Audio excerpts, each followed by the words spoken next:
تمسك بحبل الله واتبع الهدى ولا تك بدعيا لعلك تفلح ورن بكتاب الله والسنن التي أتت عن رسول الله تنجو وتربح. الحمد لله رب العالمين والصلاة والسلام على أشرف الأنبياء والمرسلين نبينا محمد وعلى آله وصحبه أجمعين. أما بعد. Donc, ceci est le deuxième cours du livre Al-Qawa'id al-Arba'a, de l'explication du livre Al-Qawa'id al-Arba'a, les 4 règles. Je tiens à préciser ce dont j'ai déjà fait allusion hier, à savoir qu'il va m'arriver de m'étendre sur certains points dans l'explication de ce livret, et ce vu l'importance de ces sujets que nous allons traiter dans la croyance et qui a un lien direct avec la vie du musulman. Et car ce sont des sujets que nous risquons de ne plus revoir pendant longtemps. Donc autant en profiter pour bien les étudier ici, et afin que ce livret et du fait que ce livret est très court.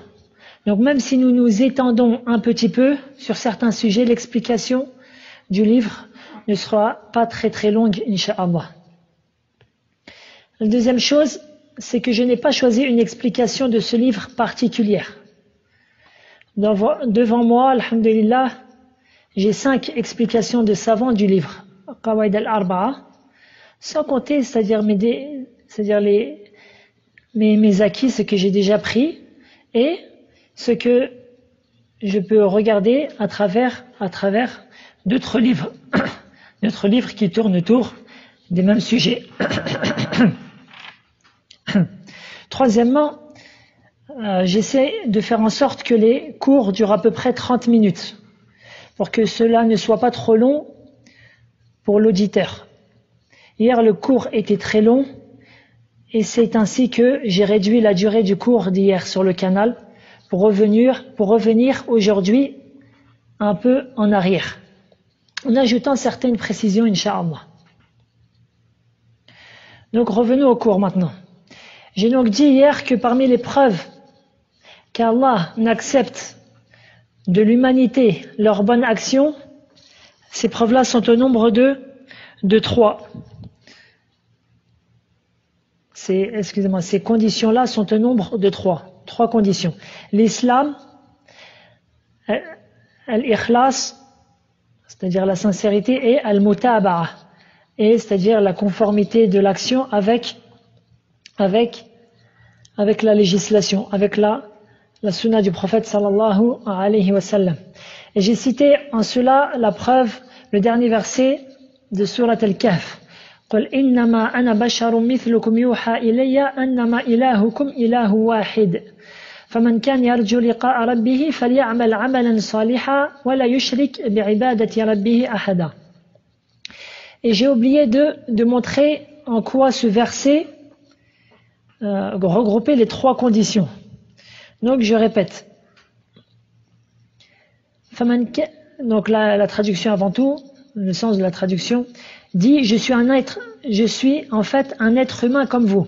Il m'a été révélé que votre réelle divinité est une divinité unique. Quiconque donc espère rencontrer son Seigneur, qu'il fasse de bonnes actions et qu'il n'associe dans son adoration aucun autre avec son Seigneur.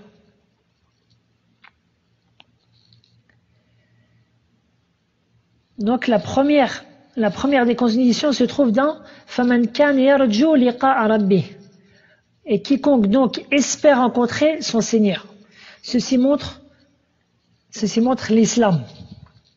Ensuite, la deuxième condition se trouve dans la fin du verset وَلَا يُشْرِكْ بِعِبَادَةِ رَبِّهِ أَحَدًا, et qu'il n'associe dans son adoration aucun autre à son Seigneur.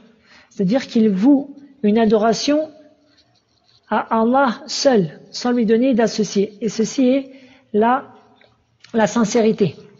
Et le mutaba'a, le fait que l'acte soit en conformité avec la législation, cela se trouve dans la parole فَلْيَعْمَلْ عملا صالحا. C'est-à-dire qu'il fasse فليعمل. Ensuite عملا هنا مفعول مطلق وصالحا نعت لعمل لما سبق يعني عملا. فهذا يدل أن العمل لا بد أن يكون وفقا للشريعة. Donc la troisième condition se trouve dans qu'il fasse de bonnes œuvres, qu'il fasse de bonnes œuvres. Donc celui qui a étudié un petit peu la grammaire arabe, amalan ici c'est maf'ulun mutlaq, salihan c'est le na'at de amalan, et ceci montre que l'action doit être en conformité avec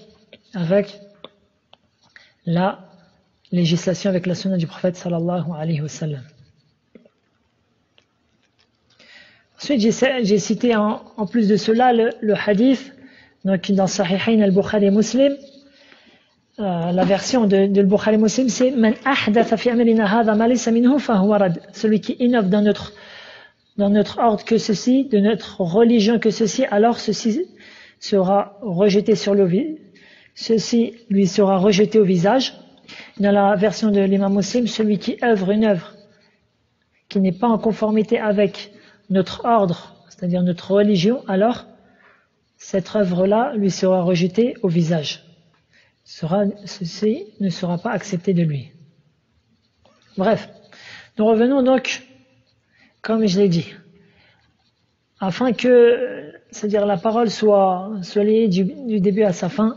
Donc, l'auteur, on en était à la parole de l'auteur. أسأل الله الكريم رب العرش العظيم أن يتولاك في الدنيا والآخرة. Je demande à Allah, le très généreux, Al-Karim, le Seigneur de l'immense trône, qu'il soit ton allié ici-bas et dans l'au-delà.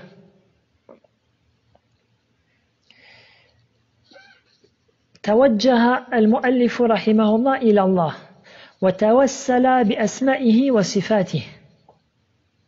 L'auteur, dans cette invocation-là, s'est dirigé vers Allah en implorant Allah Ta'ala, en le suppliant par l'intermédiaire de ses noms, de certains de ses noms et de certains de ses attributs. Parmi les noms que l'auteur a choisis, c'est Al-Karim. Al-Karim qui est le très généreux. Dhul Karam, le détenteur de la générosité. وبالمراجعة يكون بالفتح فتح الكاف وفتح الراء الكرم. Et parmi les attributs, donc le fait qu'Allah Azza wa Jal, parmi ses noms c'est Al-Karim, car les noms d'Allah Azza wa Jal, ils ne se prennent que du Coran et de la Sunna, rien d'autre. Donc c'est le verset que tout le monde connaît par cœur. Ya ayyuhal insanu ma gharraka bi rabbika al-karim. Dans Surat Al-Infitar, le verset 6. Ô toi l'homme, qu'est-ce qui t'a trompé au sujet de ton Seigneur, le très généreux? Le très généreux. Ensuite, parmi les attributs que il a cités, c'est Rabb al-Arshi al-Azim, le Seigneur de l'immense trône. Comme ceci est venu dans le dernier verset de Surat At-Tawbah, le repentir. Wa huwa Rabbul Arshi al-Azim.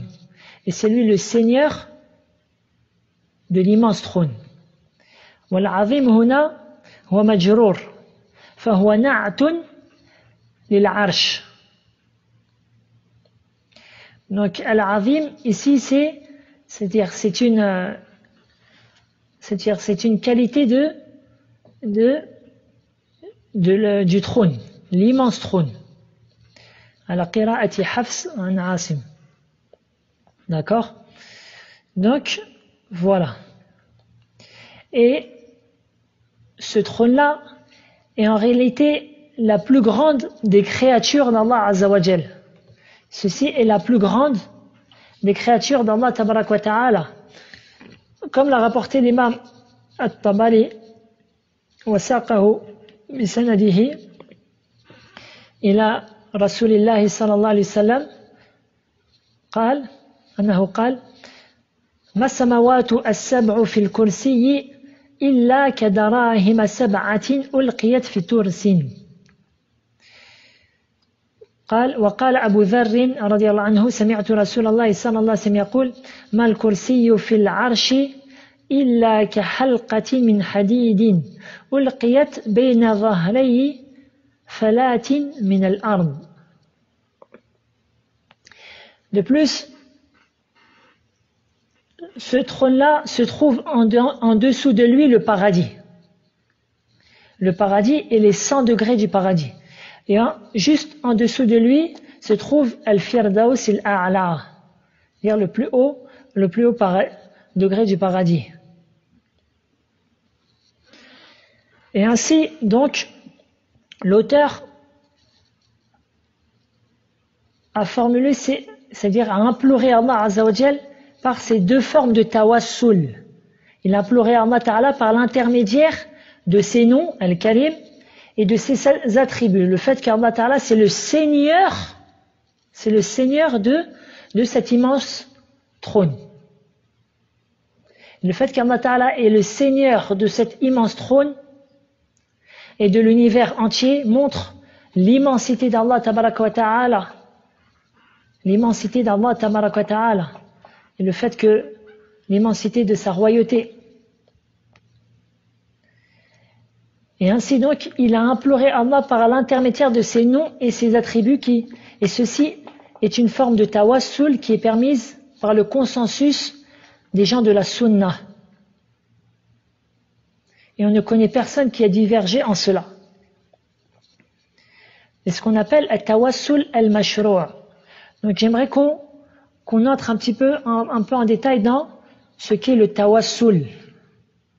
Étant donné l'importance de ce sujet-là, d'une part, et le grand nombre de gens auxquels leur pied a glissé dans ce sujet-là et qui sont perdus dans ce sujet-là. Donc, qu'est-ce que veut dire at-tawassul déjà en arabe? Cheikh Al-Albani, dans son livre At-Tawassul, a rapporté un grand nombre de paroles de imams dans la langue arabe. Et tout tourne autour de at-taqarrubu ila al-matlubi wa tawassulu ilayhi bi raghbatin. At-taqarrubu ila al-matlubi wa tawassulu ilayhi bi raghbatin. Se rapprocher de ce qui est recherché et chercher des intermédiaires vers lui tout en le désirant. Se rapprocher de ce qui est cherché, recherché et chercher des intermédiaires vers lui en le désirant. Et donc, at-tawassul, ça vient du verbe tawassala yatawassalu tawassulan. Fa-tawassul huwa masdar min hadha al-fi'l. D'accord? Et Cheikh Al-Uthaymin, il donne une explication qui est encore plus simple, c'est-à-dire, at-tawassul, c'est ay ittakhadha wasilatan tusiluhu ila maqsudihi. Le fait de prendre un wasila, c'est-à-dire un intermédiaire, qui va le conduire vers son but, vers ce qu'il désirait. Et ce wasila, c'est quelque chose qui est venu dans 2 versets dans le livre d'Allah Tabaraka wa Ta'ala. Le fait de chercher des intermédiaires vers Allah Ta'ala. Des choses qui vont nous rapprocher d'Allah Ta'ala. Le premier verset, il est dans Surat Al-Ma'idah, c'est le verset 35. Allah Ta'ala dit Ya ayyuhalladhina amanu ittaqullaha wabtaghu ilayhi al-wasila wajahidu fi sabilihi la'allakum tuflihun. Le verset 35, donc, le sens de la traduction, ô vous les croyants, craignez Allah et cherchez al-wasila, et cherchez wabtahu ilayhi, vers lui al-wasila. Donc dans la traduction, ce qui est écrit, ce qu'on peut traduire, ce qui vous rapproche de lui. Et cherchez ce qui vous rapproche de lui. Ensuite, la fin du verset, luttez pour sa cause, afin que vous soyez du nombre de ceux qui réussissent. Nous maintenant, venons aux paroles des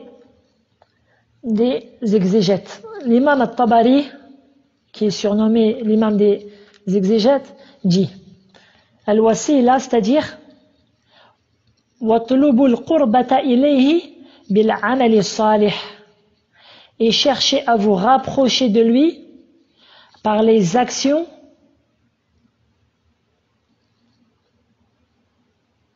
par les bonnes actions,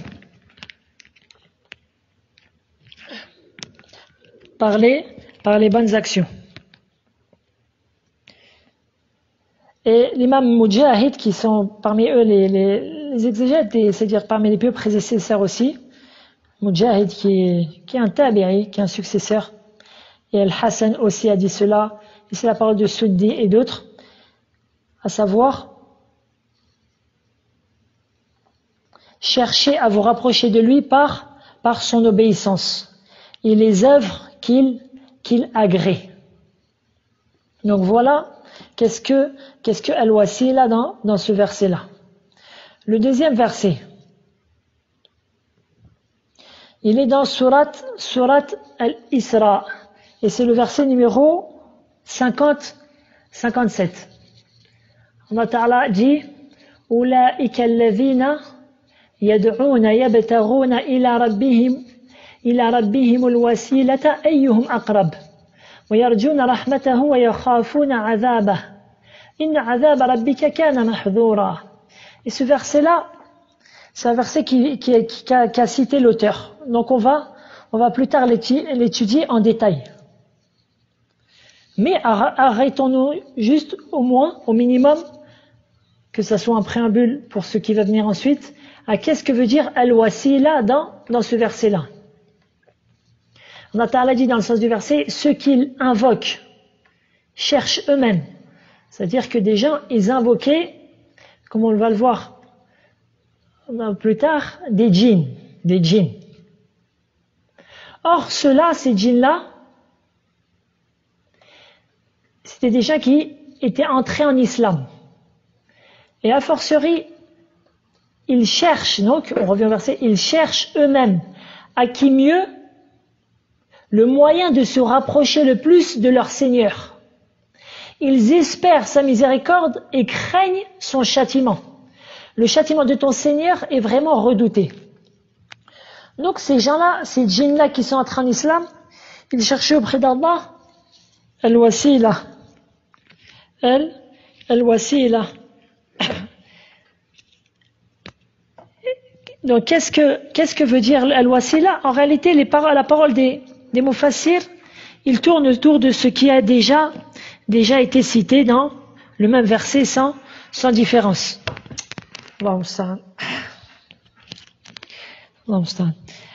C'est-à-dire, comme l'a cité Cheikh Al-Albani, yatlubun ma yataqarrabuna bihi ila Allah ta'ala min al-a'mal as-salihah. C'est-à-dire, ils cherchent ce qui va les rapprocher d'Allah, le Très-Haut, parmi les bonnes œuvres. Ainsi, le tawassul al-mashrou', le fait de chercher des intermédiaires dans l'imploration d'Allah, qui est légiféré en se rapprochant de lui par des intermédiaires qui sont légiférés, le tawassul al-mashrou' sont les suivants. Donc je vais les citer. Je vais en citer un grand nombre, un par un. Le premier, c'est bi asma'illahi tabaraka wa ta'ala al-husna. Par l'intermédiaire des noms d'Allah Ta'ala, des sublimes noms d'Allah tabaraka wa ta'ala. La preuve en est la parole d'Allah Ta'ala dans surat Al-A'raf, walillahi al-asma'ul husna fad'uhu biha. Le numéro du verset, j'ai pas cherché. Je vais regarder rapidement pour les frères qui. C'est à la fin de la fin de Surat Al-A'raf. C'est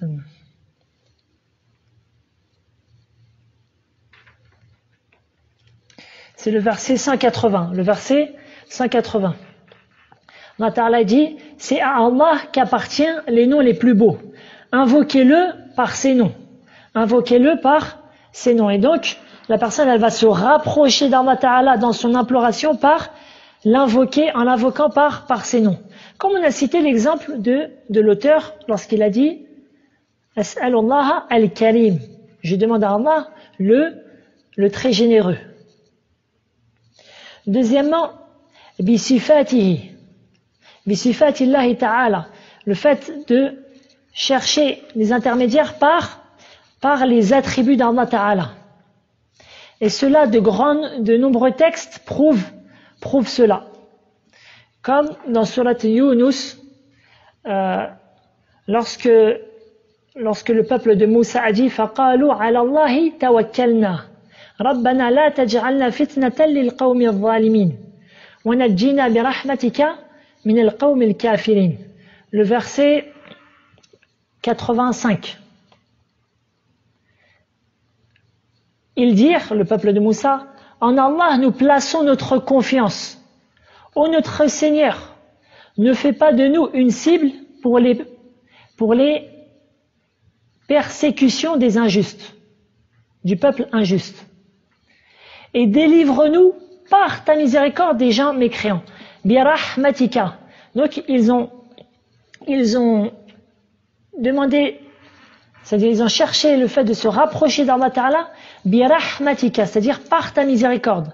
Or ceci, c'est une forme c'est-à-dire ils ont demandé à Allah Ta'ala, ils se sont rapprochés d'Allah par un de ses attributs, à savoir sa miséricorde. D'accord? Et dans la dua qu'on dit aux malades 7 fois, aux malades, que le prophète sallallahu alayhi wa sallam nous a appris, As'alullah al-azima rabb al-arsh al-azim an yashfiyak. Donc elle est très proche de la dua que l'auteur a dit. Et comme j'ai pu dire, et je répète, c'est que je conseille mes frères en Allah d'apprendre les du'as prophétiques. Les du'as prophétiques, les du'as que le prophète sallallahu alayhi wa sallam nous a appris. Que ce soit lorsque tu es chez toi ou même dans les temps perdus. Est-ce que tu es dans le bus, dans une salle d'attente, etc., etc. Bref. Ensuite, troisièmement, التوسل إلى الله تعالى بالثناء على الله تعالى والصلاة على نبيه محمد صلى الله عليه وسلم في بداية الدعاء. Le fait de se rapprocher d'Allah Ta'ala par le fait de citer les louanges d'Allah et le fait de prier sur le prophète sallallahu alayhi wa sallam au début de l'invocation, lorsque tu commences ton invocation.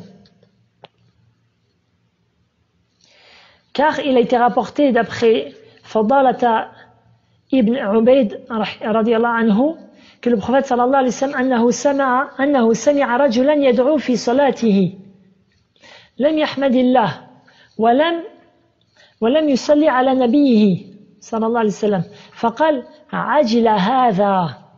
Car le prophète sallallahu alayhi wa sallam a entendu une personne qui a invoqué Allah dans sa prière. Tandis que ni il a fait les louanges d'Allah, ni il a prié sur le prophète sallallahu alayhi wa sallam. Le prophète sallallahu alayhi wa sallam dit alors, celui-ci s'est précipité. Puis il l'appela et lui dit, إذا صلى أحدكم فليبدأ بتحميد الله والثناء عليه ثم ليصلي على النبي ثم ليدعو بما شاء.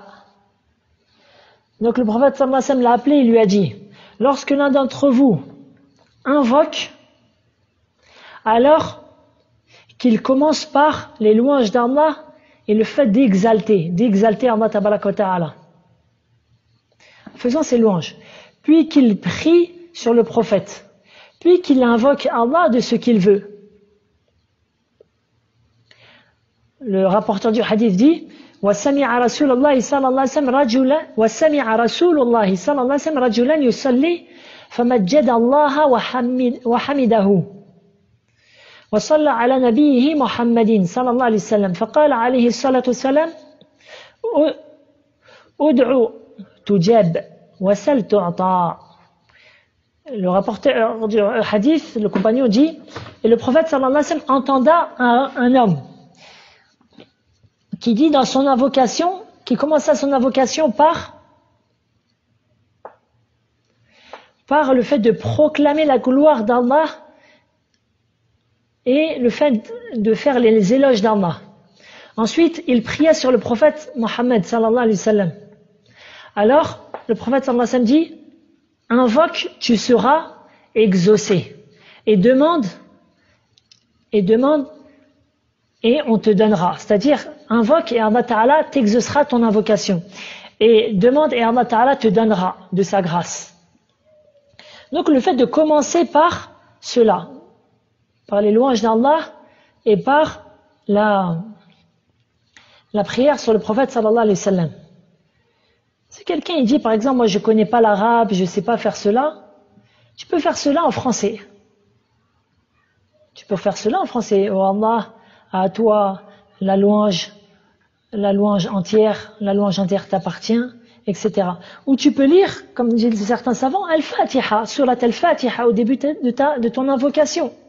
Car dans la première partie de la Fatiha, ce sont les louanges à Allah Ta'ala. Et le fait d'exalter Allah Ta'ala, et la deuxième partie est une invocation. De plus, la meilleure manière de prier sur le prophète sallallahu alayhi wa sallam, c'est ce qu'on appelle Salatul Ibrahimiyya. Pourquoi? Parce que c'est celle-là que le prophète sallallahu alayhi wa sallam a appris à sa communauté. D'accord? Quatrième forme de tawassul. En citant l'unicité d'Allah tabaraka wa ta'ala. C'est-à-dire en cherchant à se rapprocher d'Allah par l'intermédiaire de son unicité, le fait de citer cela dans ton invocation. Comme il est rapporté deux invocations qui commencent par cela, et que le prophète sallallahu alayhi wa sallam nous apprend que le plus grand nom d'Allah Ta'ala s'y trouve. Et que celui qui invoque Allah par cela, Allah Ta'ala lui donnera. La première, Allahumma inni as'aluka bi anni ashhadu annaka anta Allah, la ilaha illa anta al-ahadu as-samadu alladhi lam yalid wa lam yulad wa lam yakul lahu kufuwan ahad. Et la deuxième, Allahumma inni as'aluka bi anna laka al-hamd, la ilaha illa ant, wahduka la sharika lak, al-mannanu badi'a as-samawati wal-ard, ya dhal jalali wal ikram, ya hayyu ya qayyum. Et ensuite, tu invoques Allah Ta'ala par ce que tu veux. Donc, cela commence par Annaka anta Allah, le fait que tu es toi Allah. La ilaha illa ant, nulle divinité digne d'adoration si ce n'est toi. Nul ne mérite d'être adoré si ce n'est toi. Qui qu'il est, aucune personne ne mérite d'être adorée si ce n'est Allah. Et ceci est le sens de la ilaha illallah. La ma'bouda bi haqqin illallah. Personne ne mérite d'être adoré si ce n'est Allah. Il n'y a de divinité digne d'adoration si ce n'est Allah tabaraka wa ta'ala. Et il y a dans cela, la ilaha illallah, al-ithbat, al-nafi wal-ithbat. Al-nafi wal-ithbat. C'est pour ça que dans cette parole-là, la ilaha illallah, il y a deux piliers. La négation et l'affirmation. Les deux premiers mots, c'est la négation, puis les deux mots qui viennent après, c'est l'affirmation. La ilaha, c'est la négation, illallah, c'est l'affirmation. Et donc, il y a deux piliers. Et ainsi, tu renies au début la ilaha, tu renies c'est-à-dire tu renies toute forme d'adoration à autre qu'Allah Azza wa Jal. et tu déclares clairement que toutes ces adorations vouées à autre qu'Allah, ce sont des adorations qui sont vaines et qui sont caduques et qui sont interdites. Ensuite, tu dis illallah. Si ce n'est Allah, c'est lui qui mérite l'adoration. قال الله تعالى فمن يكفر بالطاغوت ويؤمن بالله فقد استمسك بالعروة الوثقى لا انفصام لها والله سميع عليم. Et ainsi celui qui mécroit au taghut, et ça revient à la ilaha, wa yu'min billah, et il croit en Allah, ceci revient à illallah, faqad istamsaka bil urwati al wuthqa, il a certes saisi l'anse la plus solide. Et cela on le verra plus en détail plus tard incha'Allah. Et enfin, je vais réciter ce verset-là, ce hadith-là, qu'a rapporté l'imam Ahmed. Donc le premier, tous les hadiths que j'ai cités, ils sont authentiques à la kulli hal. Si j'ai pas. Et ce hadith-là aussi, le prophète sallallahu alayhi wa sallam dit, il a été rendu authentique par Shir al-Albani. D'après Sa'd radiyallahu anhu, le prophète sallallahu alayhi wa sallam dit, da'watu dhinnun, idh huwa fi batni al-hut. L'évocation de celui qu'on appelle Dhinnun. C'est un des noms de Yunus, alayhi salatu salam, lorsqu'il était dans le ventre de la baleine. Il dit La ilaha illa anta subhanaka inni kuntu min al-zalimin. Et ça, c'est-à-dire, ça revient au verset dans surat Al-Anbiya, le verset 87. Allah Ta'ala dit وَالذَّنُّونِ إِذْ ذَهَبَ مُغَاضِبًا فَظَنَّ أَن لَّن نَّقْدِرَ عَلَيْهِ فَنَادَى فِي الظُّلُمَاتِ أَن لَّا إِلَٰهَ إِلَّا أَنتَ سُبْحَانَكَ إِنِّي كُنتُ مِنَ الظَّالِمِينَ. Et Dhannoun et Yunus, quand il partit irrité, il pensa que nous n'allions pas l'éprouver. Puis il fit dans les ténèbres, c'est-à-dire les ténèbres dans le ventre de la baleine. Et il appela ce que voici. La ilaha illa anta. Pas de divinité digne d'être adorée si ce n'est toi. Subhanak. Pureté à toi. Inni kuntu min al-zalimin. J'ai été vraiment du nombre des injustes. Donc le prophète sallallahu alayhi wa sallam dans le hadith, il nous dit que cette invocation-là, فَإِنَّهُ, je reviens au hadith, فَإِنَّهُ لَمْ يَدْعُ بِهَا مُسْلِمٌ رَبَّهُ فِي شَيْءٍ قَطْ إِلَّا اسْتَجَابَ لَهُ. Subhanallah. Le prophète sallallahu alayhi wa sallam dit, certes, il n'y a pas un musulman qui invoque son Seigneur par cette invocation, si ce n'est qu'Allah Ta'ala lui exaucera son invocation. Donc le fait de chercher un tawassul bit tawhid par l'unicité d'Allah Ta'ala. Si tu peux commencer ton invocation par cela, la ilaha illa anta subhanaka inni kuntu min al-zalimin, puis ensuite tu invoques Allah tabaraka wa ta'ala. Cinquième forme de tawassul mashru', de ce qu'on appelle, c'est-à-dire le fait d'implorer Allah Ta'ala et de chercher des intermédiaires d'une manière légiférée. Cinquième forme, at-tawassul ila Allah Ta'ala bi'amali salihin qama bihi ad-da'i.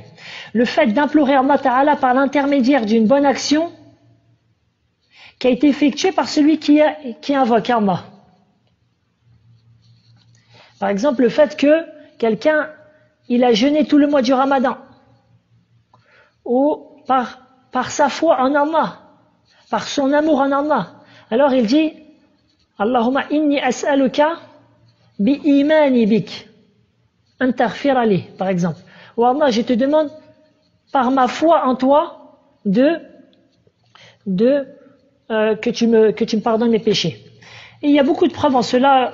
Malheureusement, le temps passe vite. Allahu musta'an.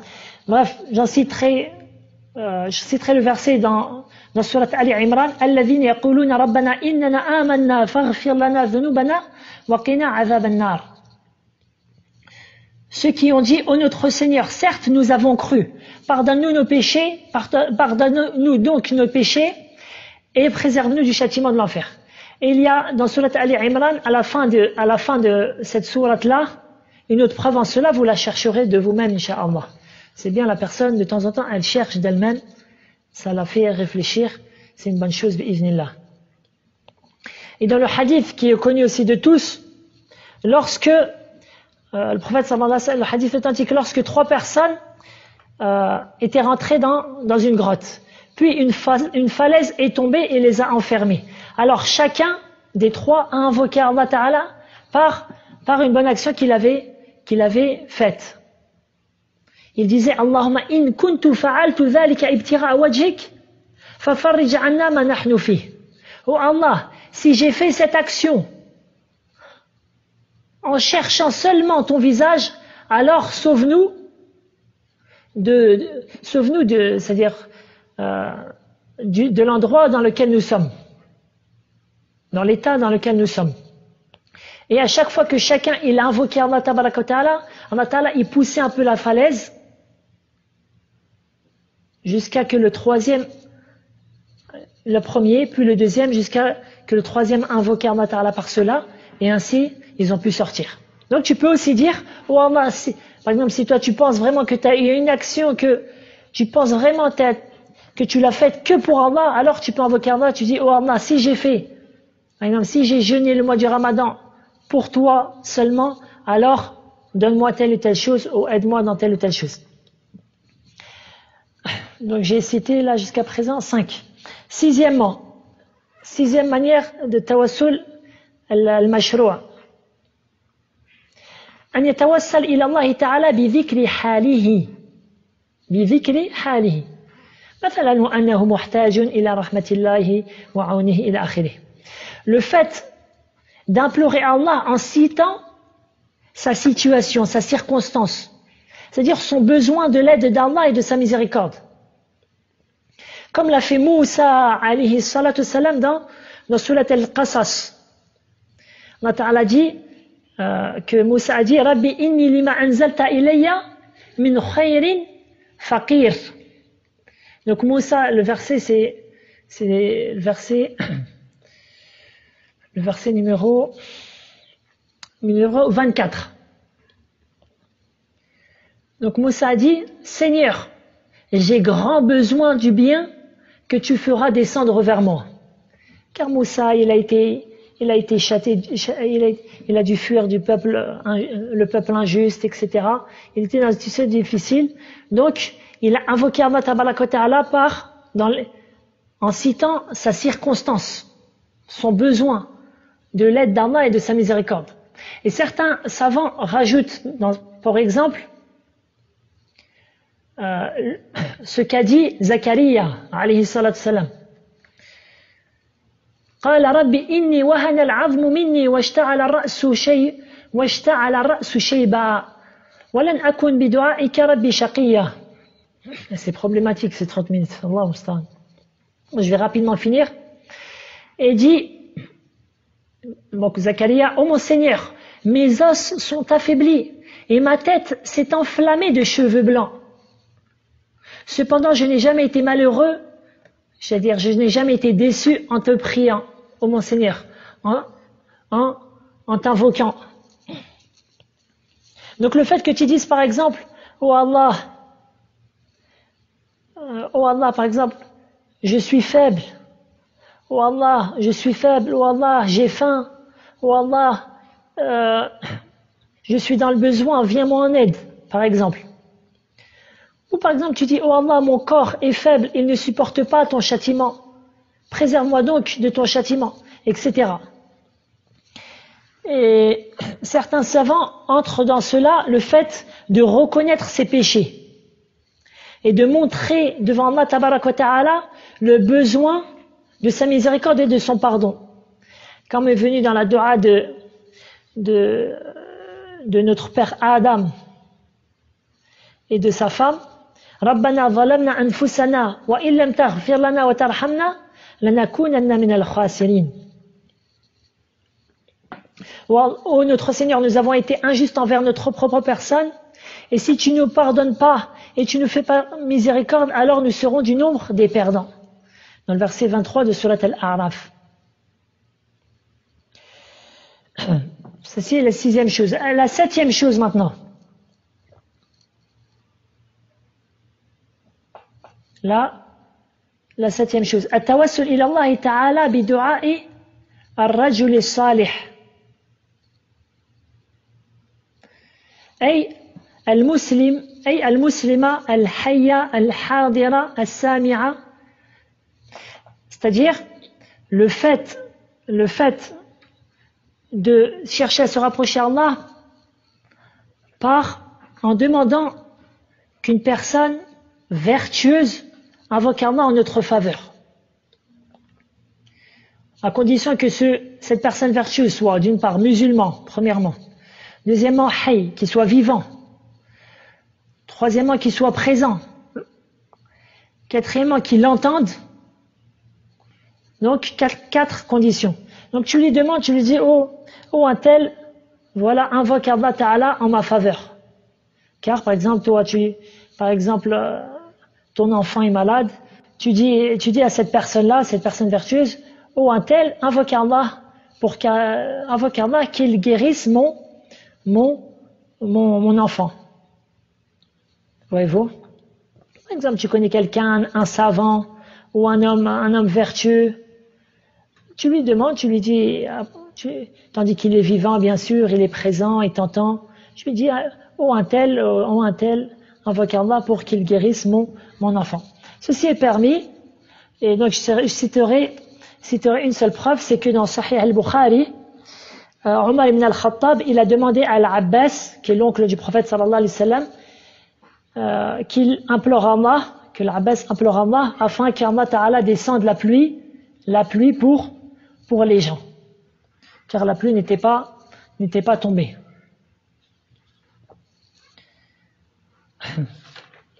Donc je pense que le temps, il ne reste pas vraiment beaucoup de temps.